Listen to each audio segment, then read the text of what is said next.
الحمد لله وحده والصلاة والسلام على من لا نبي بعده ولا رسول بعده ولا معصوم بعده وأشهد أن لا إله إلا الله وحده لا شريك له لا نظير له ولا مثل له ولا مثال له ولا ضد له ولا ند له ولا نداد له وأشهد أن سيدنا وحبيبنا ومولانا محمدا عبده ورسوله أرسله بالحق بشيرا ونذيرا وداعيا إلى الله بإذنه وسراجا منيرا أما بعد فأعوذ بالله من الشيطان الرجيم بسم الله الرحمن الرحيم ولله على الناس حج البيت من استطاع إليه سبيلا ومن كفر فإن الله غني عن العالمين وقال رسول الله صلى الله عليه وسلم إنما الأعمال بالنيات أو كما قال عليه الصلاة والسلام صدق الله وصدق رسوله النبي الأمي الكريم ونحن على ذلك لمن الشاهدين والشاكرين والحمد لله رب العالمين اللهم صل على محمد وعلى آل محمد كما صليت على إبراهيم وعلى آل إبراهيم إنك حميد مجيد اللهم بارك على محمد وعلى آل محمد كما باركت على إبراهيم وعلى آل إبراهيم إنك حميد مجيد معزز سامعین، عزیز بزرگوں، ذی القعدہ کا دوسرا جمعہ ہے۔ ذی القعدہ اشہر حرم ہے اور حج کے مہینے ہیں، اور حدیث میں آپ صلی اللہ علیہ وسلم نے ان تینوں مہینوں کے متعلق فرمایا ثلاث متوالیات، کہ یہ تین مہینے حرمت والے بے در پہ آنے والے ہیں۔ پچھلے جمعے جس طرح ذکر ہوا کہ حج اسلام کا ایک عظیم رکن ہے اور اس کے تین طریقے بتلائے گئے۔ ایک حج قران ہے کہ ایک ہی احرام سے پہلے عمرہ ادا کیا جائے، پھر اسی احرام سے دوبارہ حج کے جملہ ارکان ادا کیے جائیں۔ اس میں درمیان میں احرام اتارنا جائز نہیں ہے۔ دوسرے نمبر پر حج تمتع ہے کہ احرام پہلے پہن کر عمرہ ادا کیا جائے، پھر حلال ہونے کے بعد دوبارہ جب حج کے ایام شروع ہو جائیں ان دنوں دوبارہ سے احرام باندھ کر حج کے جملہ ارکان ادا کیے جائے، اسے حج تمتع کہا جاتا ہے۔ تیسرے نمبر پر حج افراد کے صرف اور صرف حج کے جملہ ارکان ادا کیے جائے، عمرہ نہ ادا کیے جائے اس سفر میں، اسے حج افراد کہا جاتا ہے۔ اور یہ تینوں آپ صلی اللہ علیہ وسلم نے اس کی ترغیبات دی ہے۔ قرآن کریم میں حج تمتع کا واضح ارشاد ہے، احادیث مبارکہ میں قران کا اور افراد کا واضح ارشادات منقول ہیں۔ سب سے افضل وہ قران ہی ہے کہ ایک ہی احرام سے دونوں ادا کیے جائیں۔ حج کے ایام آئے اور حضرت ابراہیم خلیل اللہ علیہ السلام کا تذکرہ نہ ہو، ایسا ہو نہیں سکتا، اس لیے کہ خود اللہ رب العزت نے فرمایا کہ وَإِذِ ابْتَلَىٰ إِبْرَاهِيمَ رَبُّهُ بِكَلِمَاتٍ،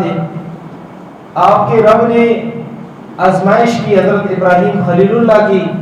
فَأَتَمَّهُنَّ، تو انہوں نے ساری آزمائشوں میں پورا اترے۔ جب بھی اللہ رب العزت کی طرف سے کوئی بھی حکم آ جاتا، حضرت ابراہیم خلیل اللہ یہ نہ دیکھتے کہ اس میں ہمارا کتنا نقصان ہوگا، میری محبت پر کتنی زد پڑتی ہے، لیکن انہوں نے ہر چیز کو قربان کر دیا اللہ کی محبت پر، اور ہر چیز سے بڑھ کر اللہ رب العزت کے احکامات کو یعنی پورا کیا۔ اسی وجہ سے حضرت ابراہیم خلیل اللہ کو دیگر انبیاء پر اللہ رب العزت نے بہت زیادہ فضیلت دی۔ ہر نبی اللہ کے ہر حکم کو ماننے والا، ہر حکم پر جو ہے اپنی جان مال ہر چیز قربان کرنے والا، لیکن ابراہیم خلیل اللہ وہ شخصیت تھے جنہوں نے باوجود اس کے کہ دیگر انبیاء کی طرح ہر حکم کو سر انجام دیا، لیکن چند محبت میں، اللہ کی محبت میں، اللہ رب العزت کے دربار میں چند ایسے انہوں نے فیصلے کیے جن فیصلوں کے متعلق اللہ رب العزت نے فرمایا کہ ان کا وَجَعَلْ لِي لِسَانَ صِدْقٍ فِي الْآخِرِينَ، کہ ان کی دعا تھی اللہ پچھلوں میں میری بہترین سے بہترین لوگوں میں میرا، لوگوں کو معلوم ہو کہ ابراہیم خلیل اللہ کو ہے۔ اللہ رب العزت نے ان کی یہ دعا قبول کی۔ ابراہیم خلیل اللہ مختصر تعارف کسی کے سامنے مخفی نہیں ہے، صرف اور صرف چند ایسے کہ ابراہیم خلیل اللہ ایسے گھر میں پیدا ہوئے جو انتہائی اندھیروں والا تھا، ایسے ملک میں انہوں نے آنکھ کھولی جو انتہائی کفر سے شرک سے بھرا ہوا تھا۔ اس ایسے ماحول میں پلنے کے باوجود بھی حضرت ابراہیم خلیل اللہ نے ان کے خلاف، اپنے والد کے خلاف، اپنے دیگر رشتہ داروں کے خلاف، اپنے ملک کے بادشاہ کے خلاف ایسی بغاوت سر انجام دی کہ آج تک ان کی مثال کوئی نہیں دے سکتا۔ ابراہیم خلیل اللہ اکیلے ہیں اور دوسری طرف ساری کی ساری انسانیت ہے، سب حضرت ابراہیم خلیل اللہ کے مقابلے میں ہیں۔ حضرت ابراہیم خلیل اللہ انتہائی احسن انداز سے ان کے ہر قول کا جواب دے رہے ہیں، اور ابتداء اللہ رب العزت نے ان کے حالات ذکر کیے 7ویں پارے میں کہ شروع میں اللہ رب العزت کا تعارف لوگوں کے سامنے اس حیثیت سے رکھا کہ دیکھو جی رات آ گئی ہے، رات اندھیرے والی ہے، فرمایا کہ یہ ہو سکتا ہے کہ زیادہ اس میں ہیبت ہے، خدا ہو سکتا ہے۔ فلما افل، رات جب چلی گئی، فرمایا لا احب الافلین، میں چلے جانے والوں کو، ختم ہو جانے والوں کو میں خدا کیسے سمجھوں؟ وہ تو خدا کیا، وہ کسی لحاظ سے الوہیت کے کسی ایک صفت کے ساتھ بھی متصف نہیں ہو سکتے۔ پھر جو ہے چاند دیکھا، چاند بھی بڑا ہی ہیبت والا ہے، بڑی ہی یعنی روئے عرض پر بڑی ہی خوبصورتی والا ہے، اور کسی نہ کسی لحاظ سے ذہن جاتا ہے کہ دیکھیں یہ بڑی چیز ہے، لہذا کسی نہ کسی لحاظ سے الوہیت کی صفات کے ساتھ متصف ہوگا۔ چاند کو دیکھنے کے بعد یہی فرمایا کہ نہیں، یہ بھی نہیں ہو سکتا۔ قال لئن لم يهدني ربي لأكونن من القوم الضالين، اگر میرے رب نے میری رہنمائی نہ کی تو میں بھی گمراہوں میں سے ہو جاؤں گا۔ اور پھر تیسرے نمبر پر جب سورج کو دیکھا تو فرمایا بازغہ، یہ تو انتہائی دہکنے والا ہے، اس کی ہیبت تو چاند اور رات کے مقابلے میں کہیں بڑھ کر ہے۔ تو کہنے لگے کہ فلما افرت، جب وہ بھی ختم ہو گیا، فرمایا انی بریء من المشرکین، میں ہر قسم کے مشرکوں سے بیزار ہوں کہ جو ان چیزوں کو پوجا کرتے ہیں، جو ایک وقت ہے دوسرے وقت نہیں ہے۔ فرمایا انی وجہت وجہی للذی، میں اس ذات کی طرف متوجہ ہوتا ہوں جو فطر السماوات والارض، آسمان اور زمین کو پیدا کرنے والا ہے۔ آسمان اور زمین اور اس کے درمیان جتنے کہکشائے سیارے ستارے ہیں، ان سب کو پیدا کرنے والی ذات، اس ذات کی طرف میں متوجہ ہوتا ہوں۔ وما انا من المشرکین، اور میں مشرکوں میں سے بھی نہیں ہوں۔ تو یہ ابراہیم خلیل اللہ کا ابتدائی وہ الفاظ ہیں کہ جو ایک عام عقل رکھنے والے شخص کے لیے بھی کافی ہیں کہ وہ بھی ذرا آسمان اور زمین کے کہکشاؤں میں، آسمان اور زمین کے سیاروں اور اسی طرح ستاروں میں، اسی طرح ہر نشانی میں ذرا غور و فکر کر لیں، پھر ان نشانیوں میں تبدیلیوں کو دیکھ لیں کہ یہ دیکھو فلاں میں تبدیلی آ گئی ہے۔ جس چیز میں تبدیلی واقع ہو وہ چیز تو ہمیشہ قائم نہیں رہ سکتی، کسی نہ کسی لحاظ سے اسے زوال اس پر ہے۔ چاند ہے تو بڑی ہی ہیبتوں والا ہے، لیکن اس پر اس کی تبدیلیاں ہمیں بتا رہی ہیں کہ یہ کسی لحاظ سے دوام نہیں اختیار کر سکتی۔ اسی طرح زمین ہے کہ زمین کے اندر بیش بہا تبدیلیاں رونما ہو رہی ہیں، آج سے پہلے کتنی رونما ہوئی، یہ بھی اس کی حادث ہونے پر، اس کے ختم ہونے پر دلیل دیتی ہے کہ یہ بھی ختم ہونے والا ہے۔ اسی طرح جو ہے بادل، پہاڑ، اسی طرح جتنی بھی چیزیں ہیں، ہر چیز جو ہے وہ کسی نہ کسی لحاظ سے اپنی تبدیلیوں کو واضح کر رہی ہے۔ جب ان تبدیلیوں سے ہمیں معلوم ہوا کہ یہ جتنی بھی تبدیلیاں انسان کے وجود میں آتی ہیں، انسان اپنے وجود میں غور کرے، وفی انفسکم افلا تبصرون، اپنے وجود میں دیکھو، اس میں بھی جو ہے تمہارے لیے بڑی عقل کی بات ہے۔ انسان کا وجود ہے، اس میں روز بروز کسی نہ کسی لحاظ سے تبدیلیاں ہیں۔ یہ تبدیلیاں ہمیں بتاتی ہیں کہ دیکھو میرے اکیلے میرا وجود یہ نہیں ہو سکتا کہ ہمیشہ رہے، پھر اس تبدیلیوں کا صانع کوئی ہے، کوئی اس کو پیدا کرنے والا ہے۔ ایسا تو نہیں ہو سکتا کہ لکڑی پڑی ہو اور اس سے اچانک کرسی بن جائے، ایسا تو کوئی بھی نہیں، بلکہ کسی کی کاریگری ہوتی ہے جس کاریگری سے وہ مختلف قسم کے جو ہے چیزیں بن جاتی ہیں ان سے۔ تو یہ صانع کے بغیر کسی مصنوع چیز کا وجود نہیں ہے، تو کس طرح اتنی بڑی کائنات کا وجود بغیر کسی صانع کے ہو سکتا ہے؟ تو حضرت ابراہیم خلیل اللہ نے لفظاً بلفظاً یہ سمجھایا کہ دیکھو اس کائنات میں یہ چاند ہے، یہ ستارے ہیں، اسی طرح رات ہے، اس میں تبدیلیاں واقع ہو رہی ہیں، اور یہ تبدیلیاں ہمیں بتا رہی ہیں کہ کوئی اس کا صانع ہے، کوئی اس کا خالق ہے، کوئی اس کو پیدا کرنے والا ہے، کوئی اس نظام کو چلانے والا ہے، کوئی اس نظام کو دیکھنے والا ہے، کوئی اس نظام کی ہر قول اور فعل کو سننے اور جاننے والا ہے۔ یہ چیزیں ہمیں جب سمجھ آ جاتی ہیں، ہم واضح طور پر اللہ کے احکامات کی طرف واپس لوٹ سکتے ہیں کہ یار اس کائنات کا کوئی وجود ہے، اس کائنات میں ہر چیز کا کوئی صانع ہے، ہر چیز جو ہے وہ بغیر صانع کے نہیں چل سکتی۔ تو یہ کتنا بڑا نظام، اتنا بڑا اللہ رب العزت کی طرف سے عطا کردہ اور اللہ رب العزت کی طرف سے تخلیق کردہ اتنا بڑا نظام بغیر کسی صانع کے کیسے چل سکتا ہے؟ تو ابراہیم خلیل اللہ نے فرمایا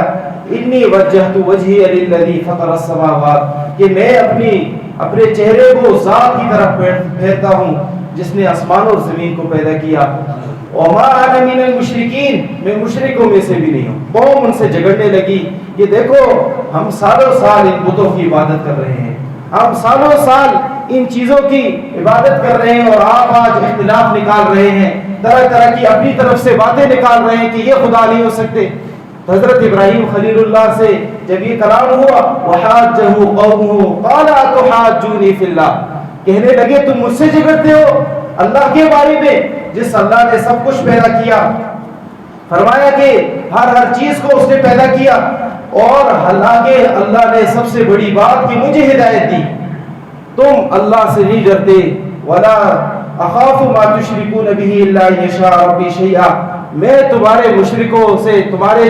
جنہیں تم نے خدائی کے اوصاف دیے ہیں ان سے میں ڈرتا نہیں ہوں، اس لیے کہ مشرکین کی سب سے بڑی عادت وہ یہ ہوا کرتی ہے کہ وہ اپنے بتوں سے دیگر کو ڈراتے ہیں، اور شیطان ان کے کام کو آسان بھی کرتے ہیں. مثلا کسی لحاظ سے آپ نے کسی کو سمجھایا کہ دیکھو فلاں تو کچھ نہیں کر سکتا اور حقیقت میں بھی کچھ نہیں کر سکتا،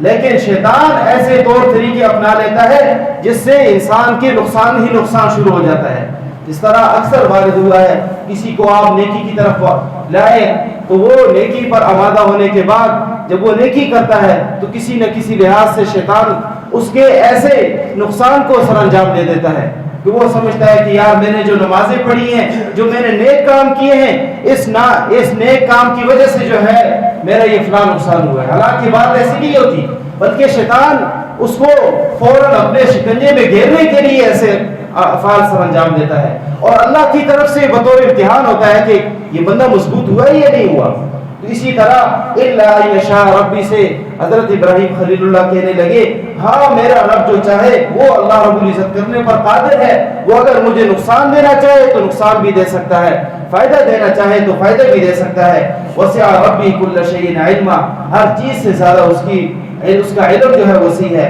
افلا تتذکرون، کیا تم غور و فکر نصیحت حاصل نہیں کرتے؟ اور آگے جملہ بڑا ہی خوبصورت جملہ ہے، وَكَيْفَ أَخَافُ مَا أَشْرَكْتُمْ، اور کیسے میں ڈروں ان سے جن کو تم نے اللہ کا شریک بنا لیا ہے. وَلَا تَخَافُونَ أَنَّكُمْ أَشْرَكْتُمْ بِاللَّهِ، حالانکہ تم نہیں ڈرتے اللہ سے، تم نے اللہ کے ساتھ جو ہے ایسی چیزوں کو ملا لیا ہے جو کسی چیز پر قادر نہیں ہے. اور تم اللہ، ایسا اللہ جو ہر قسم کے تصرف کر سکتا ہے، جو نافع اور ضار ہے، ان سے تم نہیں ڈرتے اور مجھے کہتے ہو کہ ان بتوں سے ڈرو. وَلَا أَخَافُ مَا أَشْرَكْتُمْ، اور میں کیسے ڈر سکتا ہوں، تم نہیں ڈرتے تو تم نے اللہ کے ساتھ اوروں کو متصف کیا ہے. آج ہمیں بھی یہ دعوت فکر ہے کہ ہم بھی اللہ کے سوا اسباب، ما فوق الاسباب، کسی چیز سے نہ ڈریں. ما فوق الاسباب، اسباب کے تحت تو انسان کا ڈر ہے، وہ یعنی نہ شرک کہلاتا ہے، وہ تو عام چیز ہے، لیکن اسباب، ما فوق الاسباب، جہاں اسباب ختم ہو جائے وہاں کسی ولی سے ڈرنا کہ وہ فلاں ولی ہمارا نقصان کر سکتا ہے، یہ در حقیقت ہمیں ابراہیم خلیل اللہ سمجھا گئے ہیں کہ اللہ کے سوا ما فوق الاسباب نہ کوئی نقصان دے سکتا ہے نہ کوئی فائدہ دے سکتا ہے. اللہ کے ولی بڑے ہی اللہ کے ہاں مقام رکھنے والے ہیں، لیکن اس الوہیت کے صفات کے ساتھ وہ متصف نہیں ہیں. اللہ کی صفات جو ہے الوہیت کی صفات کہ ما فوق الاسباب، اللہ نفع بھی دیتا ہے، ما فوق الاسباب اللہ نقصان بھی دیتا ہے، لیکن بندہ کوئی ما فوق الاسباب نقصان نہیں دے سکتا. آپ کسی کو تھپڑ مارے تو اسباب کے دائرے میں تھپڑ مار سکتے ہیں. کوئی ایک بندہ یہاں بیٹھا ہو، کوئی دوسری جگہ پر بیٹھا ہو، تو آپ کسی لحاظ سے اسے اپنا تھپڑ نہیں مار سکتے، اس لیے کہ یہاں اسباب ختم ہے، اور جہاں اسباب ختم ہو وہاں ایک اللہ کا تصرف چلتا ہے. اور یہ ہمیں اللہ رب العزت بار بار اس قرآن کریم میں بیان فرما رہے ہیں کہ ما لم ينزل به سلطان. حضرت ابراہیم خلیل اللہ فرما رہے ہیں کہ میں تمہارے ان معبودوں سے نہیں ڈرتا، تم اللہ کے ساتھ جو ہے شریک کر کے تم اللہ سے نہیں ڈرتے، میں تمہارے معبودوں سے کیوں ڈروں، باوجود اس کے کہ ما لم ينزل به سلطان علیکم سلطانہ، کہ اللہ نے تمہارے اوپر اس کی کوئی سند نہیں اتاری، کوئی دلیل نہیں اتاری. فَأَيُّ الْفَرِيقَيْنِ أَحَقُّ بِالْأَمْنِ، پس کون سا فریق زیادہ امن والا ہے؟ بتاؤ نا، ایک اللہ کی عبادت کر کے ہم سارا کچھ اللہ رب العزت کے نفع و نقصان میں دے کر اللہ رب العزت کے اس کائنات میں صحیح معنوں میں امن سے رہ سکتے ہیں، یا ہزاروں خداؤں کے؟ اگر ایک خدا زمین کو بنانا چاہے، دوسرا کہے میں زمین کو نہیں بناتا، کیسے وہ خدا ہو سکتے ہیں؟ تو یہ اللہ رب العزت نے فرمایا لو کان فیہما آلہۃ الا اللہ، اگر اللہ کے سوا اس کائنات میں دو خدا بھی ہوتے تو لفسدتا، یہ سارا کا نظام برہم ہو جاتا. اس لیے کہ کوئی خدا اگر کسی چیز کو کرنے پر آتا اور دوسرا خدا اس کے مد مقابل میں نہ کرنے پر آتا تو ایک کا ہر لحاظ سے کمزور ہونا لازم آتا، اور اللہ ہر کمزوری سے پاک ہے. یہ اللہ رب العزت ہمیں بتا رہے ہیں الذین آمنوا ولم یلبسوا ایمانہم بظلم. اللہ فرما رہے ہیں وہ لوگ جو ایمان لائے ولم یلبسوا ایمانہم، اپنے ایمان کو انہوں نے ظلم کے ساتھ نہ ملایا. ظلم سے مراد یہاں شرک ہے. حدیث میں نبی علیہ الصلوۃ والسلام سے کہنے لگے اللہ کے رسول، صحابہ کہنے لگے اللہ کے رسول ہم سے تو کسی نہ کسی لحاظ سے گناہ ضرور ہوا ہے، تو کیا اللہ فرما رہے ہیں کہ ایمان کے ساتھ ظلم نہ ملانا تب جو ہے امن میں ہے؟ اللہ رب العزت کے رسول صلی اللہ علیہ وسلم نے فرمایا در حقیقت بات یہ ہے کہ ہاں ظلم سے مراد شرک ہے، کہ جو بھی ایمان لایا پھر شرک کے جملہ لوازمات کو انہوں نے ترک کر دیا، ایمان کے ساتھ شرک نہ ملایا، اولئک لہم الامن، یہی لوگ امن سے ہیں، وہم مہتدون، اور یہی ہدایت والے ہیں۔ اللہ ہم سب کو توحید و سنت پر کاربند فرمائے، شرکیات سے برات سے اللہ